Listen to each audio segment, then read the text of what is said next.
ہیں کہ جی ultra sound کے ذریعے بچے کی جنس معلوم کرنا۔ قرآن پاک میں 5 چیزوں کے متعلق آیا ہے کہ اللہ تعالیٰ کے سوا کوئی نہیں جانتا۔ اس میں ایک یہ بھی ہے کہ ماں کے پیٹ میں بچہ ہے یا بچی، اسے صرف اللہ ہی جانتا ہے، جبکہ آج کل الٹرا ساؤنڈ کے ذریعے پتہ چل جاتا ہے کہ ماں کے پیٹ میں کیا ہے۔ تو اس آیت کا مطلب کیا ہوگا؟ عطا محمد صاحب، اس آیت کا وہ مطلب نہیں ہے جو آپ سمجھے ہیں۔ قرآن میں یہ جو 5 چیزوں کے بارے میں آتا ہے کہ اللہ کے سوا کوئی نہیں جانتا، اس پہ بیان کیا گیا ہے۔ قرآن یہ بتا رہا ہے کہ غیب کا علم اللہ کے سوا کسی کے پاس نہیں ہے۔ اب قرآن کا ایک طریقہ تکلم ہے، قرآن کا ایک انداز ہے۔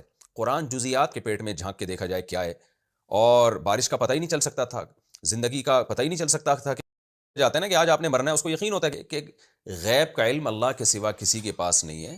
تو وہ مثالیں دی ہیں، ہاں تمہاری موت واقع ہوگی، ماں کے پیٹ میں کیا ہے، تو لیکن اگر کسی آلے کے ذریعے ہم پتہ لگا لیتے ہیں کہ ماں کے پیٹ میں کیا ہے، الٹرا ساؤنڈ کے ذریعے پتہ لگا لیتے ہیں، تو وہ غیب رہتا ہی نہیں ہے، تو وہ اس آیت کا مفہوم میں داخل ہی نہیں ہے۔ اسی طرح کل بارش ہوگی یا نہیں ہوگی، اور محکمہ موسمیات والے آسمانوں میں فضاؤں میں جھانک کے بتا دیتے ہیں، تو وہ غیب میں رہا ہی نہیں ہے۔ تو اس لیے یہ تمام چیزوں کا سائنسی آلات کے ذریعے اگر علم ہو جاتا ہے تو پھر یہ علم غیب میں داخل ہی نہیں رہتا، پھر یہ اس آیت کے مفہوم میں داخل ہی نہیں ہے۔ اس کی میں ایک مثال دیتا ہوں۔ قرآن نے کہا کہ ماں کے پیٹ میں کیا ہے کسی کو معلوم نہیں، لیکن اس زمانے میں بھی اگر کوئی ماں کا پیٹ کاٹ کے بچے کو باہر نکال کے دیکھ لیتا تو پتہ چل جاتا نا کہ لڑکا ہے کہ لڑکی ہے۔ لیکن بھائی ہم اس کو کہتے ہیں کہ یہ تو تم نے دیکھ کے بتا دیا ہے نا، بغیر دیکھے قرآن کہہ رہا ہے کہ نہیں بتا سکتا کوئی، تو تم نے تو پیٹ کاٹ کے دیکھ لیا ہے۔ تو اس سے پتہ چلتا ہے کہ جب آپ علم کے اسباب اختیار کر لیتے ہیں، اس کے بعد جب آپ کسی رزلٹ پہ پہنچتے ہیں تو وہ غیب میں داخل نہیں رہتا۔ تو اس لیے الٹرا ساؤنڈ کے ذریعے اگر پتہ چل رہا ہے کہ ماں کے پیٹ میں کیا ہے تو یہ قرآن کی آیت کے خلاف نہیں ہے۔